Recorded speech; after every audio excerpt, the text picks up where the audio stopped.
మహాగణాధిపతయే నమః. ఓం గురుభ్యో నమః. ఓం శ్రీమాత్రే నమః. అరుణాం కరుణాతరంగితాక్షీం ధృతపాశాంకుశపుష్పబాణచాపాం అనిమాదిభిరావృతాం మయూకైః అహమిత్యేవ విభావయే భవానీం. శ్రీమాత్రే నమః. ప్రేక్షకులకి ఆ లలితాంబిక అమ్మవారి యొక్క అనుగ్రహం పరిపూర్ణంగా కలగాలని మనస్ఫూర్తిగా కోరుకుంటూ మనం ఈరోజు వార ఫలితాలలో 24వ తేదీ నుంచి 30వ తేదీ వరకు ఉన్నటువంటి గ్రహస్థితి ఏ విధంగా ఉంది అనేటువంటి విషయాలు మనం తెలుసుకుందాం. ముందుగా మిథునంలో గురు సంచారం జరుగుతుంది.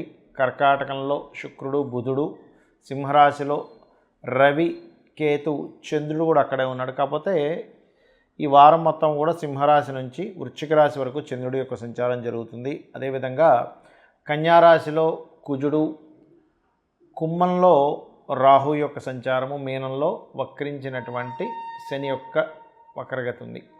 ఈ యొక్క గ్రహస్థితిని అనుసరించి ద్వాదశ లగ్నాల వారికి, లగ్నం తెలియని వారు రాశిని చూసుకోండి, అభ్యంతరం ఏం లేదు, కన్ఫ్యూజన్ ఏం అవ్వకండి. ఇక్కడ ఎటువంటి ఫలితాలు వస్తాయి, ఏ విషయాల పట్ల జాగ్రత్త వహించాలి అనేటువంటి అంశాలు చెప్తుంది నేనైనప్పటికీ కూడా చెప్పిస్తుంది సాక్షాత్ లలితా అమ్మవారిగా భావిస్తూ ఒక్కొక్క విషయం మనం తెలుసుకుందాం. కర్కాటక లగ్నము, కర్కాటక రాశి. కర్కాటకం వారి కనుక చూసుకున్నట్లయితే లగ్నంలో 2 శుభగ్రహాలు ఉండడం మంచిదే. కాకపోతే శుభగ్రహాలు ఎప్పుడు కూడా ఈ 2 గ్రహాలు సహజ శుభగ్రహాలు అయినప్పటికీ కూడా తెలియని ఒక భయాన్ని క్రియేట్ చేస్తూ ఉంటాయి. తెలియని మళ్ళీ ఒక రకమైన మూడితనంలో కూడా వెళ్ళిపోతుంటారు. ఎందుకంటే లగ్నంలో 2 శుభగ్రహాలు సౌమ్యత్వాన్ని క్రియేట్ చేయాలి లగ్నానికి. కానీ 3లో ఉండే కుజుడు కొంత పరాక్రమంగా, అంటే ఏమిటి చూడకోసం మనకి భయం వేసి ఆ భయం నుంచి తెచ్చుకునేటువంటి ఒక ధైర్యం అనేటువంటిది క్రియేట్ అవుతుంది. కాకపోతే మీరు గవర్నమెంట్ వ్యక్తులకి కానీ లేకపోతే ఎవరికైనా మనీ మ్యాటర్స్ విషయంలో, అది తండ్రి తరపు చుట్టాలు కావచ్చు, తల్లి తరపు చుట్టాలు కావచ్చు, లేనట్లయితే గవర్నమెంట్ వ్యక్తులు కావచ్చు, ఆది సోమవారాలు మనీ రిలేటెడ్ సంబంధించిన విషయాల పట్ల కాస్త జాగ్రత్తగా ఉండండి. కొన్ని విషయాలు వాగ్వివాదాలు వాదనగా కొన్ని మారేటువంటి ఛాన్సెస్ అధికంగా చూపిస్తున్నాయి. ఎప్పటి నుంచో పలానా వాహనం కొనుక్కోవాలి, లేనట్లయితే సముద్ర సంబంధించిన నీటి సంబంధించిన ప్రయాణం చేయాలనుకునేటువంటి వారికి, ఒక ఆఫీస్ పెట్టుకోవాలి, సొంతంగా ఏదైనా నేను తయారు చేసుకోవాలనుకునేటువంటి వారికి కొంతవరకు ఇక్కడ దీని యొక్క ప్రభావం అనేటువంటిది పాజిటివ్గా చూపించట్లేదు. అంటే కొంచెం జాగ్రత్తగా ఉండాలి వాటర్ ప్లేసెస్కి వెళ్ళినప్పుడు. అందులో ముఖ్యంగా ఏదైనా నిర్ణయం తీసుకునేటప్పుడు 30వ తేదీ మరింత జాగ్రత్త వహించాలి. 30వ తేదీ ఎవరైనా సంతానం కోసం చేసే ప్రయత్న విషయంలో కూడా కొంత జాగ్రత్తగా ఉండండి. ఎందుకంటే 30వ తేదీ మీ లగ్నాధిపతి వెళ్ళి చంద్రుడు నీచపడుతున్నాడు పంచమ స్థానంలో. అలాగే మరొక విషయం ఏంటంటే ఇక్కడ సప్తమాధిపతి అయినటువంటి శని ఎప్పుడైతే వక్రించి అష్టమం వైపు వస్తున్నాడో వివాహ సంబంధించినటువంటి విషయాలలో కొద్దిగా అనుకున్నది ఒకటి ఇంకోటి ఏదో అవుతుంది ఏమిటి అనేటువంటి ధోరణిలో వెళ్తూ ఉంటుంది మీ యొక్క వివాహ సంబంధించిన విషయం. అలాగే కాస్త విదేశీ సంబంధాలు కుదురుతాయి. చెప్పాలంటే ఉద్యోగంలో కొన్ని మార్పులు, కొంత పౌరుషానికి పోయి మనకి ఇది వద్దులే, ఎందుకు ఇంత ఇలాంటి మాటలు మనం పడాలనేటువంటి ఒక అనుభవం మీకు కలిగి మార్పు చెందుతారు. ఇక మీరు నిత్యము చేయవలసినటువంటిది స్కంద ఉపాసన మరియు లలితా సహస్రనామాల్లో ఓం అష్టమీ చంద్ర విభ్రాజ అలికస్థల శోభితాయ నమః మంత్రం చేసుకోండి, అన్ని విధాలా బాగుంటుంది. చాలామందికి ఏదైనా ఒక రెమెడీ చేసుకుంటున్నా, పూజ చేసుకుంటున్నా, లేకపోతే ఒక మంత్రం తీసుకుంటున్నా పూర్తిగా ఫలితాలు రావట్లేదు, ఏమి చేయాలి అని నన్ను చాలామంది అడుగుతూ ఉన్నారు మెసేజ్లోనది. దానికి ఒక క్లారిటీ ఇస్తాను ఈరోజు నేను మీకు.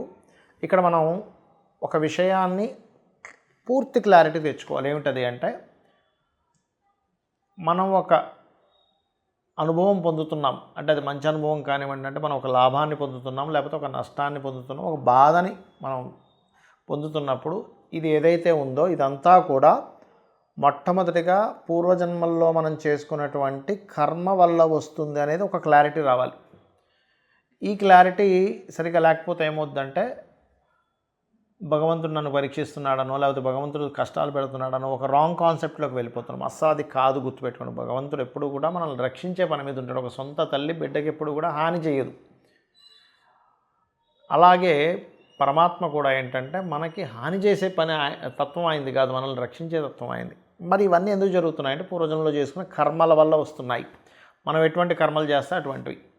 ఒక వ్యక్తికి మనం కావాలనేదో కాళ్ళు ఏదో ఒక ఒక రాడ్ లాంటిదంతా కూర్చోం పూర్వజన్మలో. ఈ జన్మలో కాలుకి సంబంధించినది ఇబ్బంది వస్తుంది. అంటే పూర్వజన్మ కృతం పాపం వ్యాధి రూపేణ పీడితం అంటూ ఉంటారు. అయితే ఇక్కడ ఈ రెమెడీస్ చేసుకునేటప్పుడు ఒక లలితా సహస్రనామ మంత్రం కావచ్చు, ఒక దానం ఇవ్వడం కావచ్చు, ఒక గురువుగారి దగ్గర తీసుకున్నటువంటిది ఏదైనా కావచ్చు, అది ఎలా పనిచేస్తుంది అంటే మీరు దాన్ని కంప్లీట్గా ఒక పూజ గదిలో కూర్చొని దాన్ని ఆ మంత్రాన్ని మీరు కూర్చొని మీ బుద్ధికి తోచింది, ఇప్పుడు ఎవరో ఏదో మంత్రం ఇవ్వడం వల్ల నేను ఇది చేయాలని, కానీ మీ మనసు అక్కడ కనెక్ట్ అవ్వనంతసేపు మీరు చేసేటువంటి మంత్రానికి, మీరు చేసేటువంటి పూజకి, మీరు చేసేటువంటి అష్టోత్తరాలకి ఎక్కడా కూడా ఫలితం రాదు. కంప్లీట్గా మీ యొక్క మనసు కూడా అక్కడ పెట్టి రమించాలి అందులో. అప్పుడే మీ యొక్క రెమెడీలు పనిచేస్తాయి. ఇది పాయింట్ నెంబర్ 1. అయితే రెండవది, చేస్తున్నానండి నేను కానీ నాకు రిజల్ట్ రావట్లేదు అంటారు. కారణం ఏమిటంటే అది చేసినంతసేపు అరగంట సేపు పూజ చేస్తారు, మిగిలిన 23.5 గంటల సేపు భయం వల్ల లేకపోతే దిక్కుతోచని స్థితి వల్ల ఏదో అయిపోతుందనేటువంటి తెలియని ఒక సబ్కాన్షియస్లో ఏర్పడుతున్నటువంటి ఒక అలజడి వల్ల, ఒక ఘర్షణ వల్ల మైండ్లో నెగటివ్ థింకింగ్ చేస్తూ ఉంటారు. అలా నెగిటివ్గా మీరు మనసులో అనుకోవడం కూడా మంత్రమే అని చెప్తుంది శాస్త్రం. మననాత్రాయతే ఇది మంత్ర. అంటే మనసులో ఏదైతే మాటి మాటికి మనం స్మరిస్తున్నామో అది మంత్రం. అరగంట సేపు చేసినటువంటి ఏదైనా ఒక జపం కంటే కూడా 23 గంటలు అంటే నిద్రపోతున్నా, తెలివేస్తున్నా, మీరు ఏ పని చేసుకుంటున్నా అదే తిప్పుతుంది. అమ్మాయి అప్పు కట్టకపోతే ఎలాగా, మా అమ్మాయి కూతురు పెళ్ళికి డబ్బులు రాకపోతే ఎలాగా, ఇక రకరకాలు ఉంటాయి. ఈ జబ్బు తగ్గకపోతే ఎలాగా, లేకపోతే వీటితో పెద్ద గొడవ అయ్యేటట్టుంది ఎలాగా. అంటే ఏంటంటే మీరు పరిపూర్ణంగా నేను అమ్మవారిని నేను పట్టుకున్నాను, నేను పూర్వజంలో ఏదో కర్మ చేసి ఉంటాను కాబట్టి నేను ఇది అనుభవిస్తున్నాను, కానీ నేను అమ్మవారిని ఆశ్రయించాను కాబట్టి అమ్మవారు నేను ఇంకోసారి ఈ తప్పు చేయను, అమ్మవారు నన్ను చూసుకుంటుంది అనేటువంటి బలమైనటువంటి మైండ్ సెట్తో మీరు ఉండగలిగితే, ఎంతసేపు నేను అమ్మవారి మంత్రం చేస్తున్నాను కాబట్టి నేను ఇంక ఇలాంటి తప్పు ఇంకో పూర్వజన్మలో చేసి నేను చెయ్యను అని బలంగా మీరు నిర్ణయించుకోగలిగితే ఖచ్చితంగా ఈ మంత్రం మీకు పనిచేసి తీరుతుంది. అది లలితా సహస్రనామాలు కానివ్వండి, విష్ణు సహస్రనామాలు కానివ్వండి, ఏదైనా కానివ్వండి. ఇది మీరు అర్థం చేసుకోవాలి. అంతేగాని ఇదేంటో ఏదో దానం ఇస్తున్నాం అవుతుందో అవ్వదో, ఏదో లలితా సహస్రనామాలు చదువుతున్నాం అవుతుందో అవ్వదో అనుకుంటే దాని ఫలితం నిజంగా అలాగే వస్తుంది, గుర్తుపెట్టుకోండి. అందుకే మనకి డాక్టర్లు కూడా చెప్తారు, ఏమంటే మీరు నమ్మకంగా మీరు ప్రశాంతంగా ఉండండి, ఓవర్ థింకింగ్ చేయకండి అంటూ ఉంటారు. అనవసరమైన భయాలు పెట్టుకోకండి, ప్యానిక్ అవ్వకండి అని చెప్తుంటారు చూసారా. అంటే మనం ప్యానిక్ అయితే మనకు రోగం ఎలా ముదురుతుందో, మన నిత్య జీవితంలో కూడా అనవసరంగా మైండ్లో రకరకాల ఆలోచనలు తిప్పుకొని ప్యానిక్ అయితే ఆ కర్మలు కూడా అలాగ అనుభవించవలసి వస్తుంది. అలాగే ఎప్పుడు కూడా కేవలం ఏలినాడ్సనో లేకపోతే కాలసర్ప యోగమనో లేకపోతే ఇంకోటి ఏదో అనో భయపడడం కాదు. ఇవన్నీ కర్మలు. నేను దీని నుంచి బయటపడాలంటే నేను ఏం చేయాలి, అసలు పర్సనల్గా జాతకంలో అసలు ఏమి ఉంది, ఎదగట్లేదా, అది లగ్నం ఎలా ఉంది, ధనం రావట్లేదా, ధనాధిపతి ఎలా ఉన్నాడు, ఏ రూట్లో మనకు డబ్బులు వస్తుంది, గొడవలు అవుతున్నాయి అన్నదమ్ములతో, 3వ స్థానం ఎలా ఉంది, ప్రాపర్టీ నేను కొనలేకపోతున్నాను, ఎందుకు కొనలేకపోతున్నాను, నా పేరు మీద అయితే నేను కొనలేకపోతున్నాను, నా భార్య పిల్లల పేరు మీద కొనొచ్చా, లేదా సంతానం గురించి ఇబ్బంది పడుతున్నాం, ఎందుకు సంతానం బాగుపడాలని మనం తపనపడుతున్నాం, దానికి ఏం చేసుకోవాలి, లేదా రుణరోగ శత్రువులు ఎందుకు వస్తున్నాయి, వివాహం ఎందుకు అవ్వట్లేదు అనేది ఒక్కొక్క భావము ప్రత్యేకంగా వేరువేరుగా ఉంటుందనే క్లారిటీ పెంచుకోవాలి. అంతేగాని ఎంతసేపు ఎల్నాడు శని వచ్చేసింది అందుకే నేను ఇలా అయిపోతున్నాను, శని నన్ను తినేస్తున్నాడు, ఆయనకేం పని లేదా, మనల్ని పట్టుకుని తినేది పని, ఆయనకి ఇంకేమీ ఫుడ్ లేదా, అది కాదు. మన కర్మ ఆ రూపంలో ఆయన అందిస్తున్నాడు, అది మనం అర్థం చేసుకోవాలి. ఈ రకంగా అర్థం చేసుకొని మీ యొక్క జీవితాన్ని అమ్మవారిని గనక గట్టిగా పట్టుకొని, అమ్మ ఉంది అనేటువంటి భావనతో ఎవరైతే మీ యొక్క జీవితాలని ముందుకు తీసుకెళ్తూ ఉంటారో, చక్కగా కన్న తల్లి ఎలా చూసుకుంటుందో అంతకింకా ఎన్నో రెట్ల అమ్మవారు చూసుకుంటుంది. కాకపోతే ఇక్కడ ఏంటంటే మీరు ఎలాగా మీ యొక్క భావన ఎలా ఉందనే దాని మీద ఆధారపడి ఉంటుంది.